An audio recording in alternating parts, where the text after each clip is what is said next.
Learn how to create a geofence in SureCam view. Creating a geofence in SureCam view allows you to create a radius around a specific location.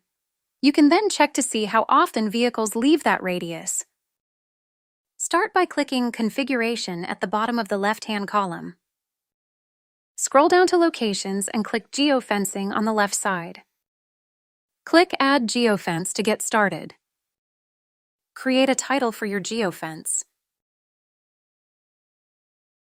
Choose whether your geofence will be based around an address or a pin. Alternatively, you could create a polygon. If you selected address, type in an address that will be at the center of your geofence. Set a specific radius for your geofence. Once you are done setting the parameters for your geofence, click Save. Your geofence is now centered on London, ready for boundary customization and activation. You've learned how to create a geofence in SureCam view. If you have any questions, feel free to consult our step-by-step guide.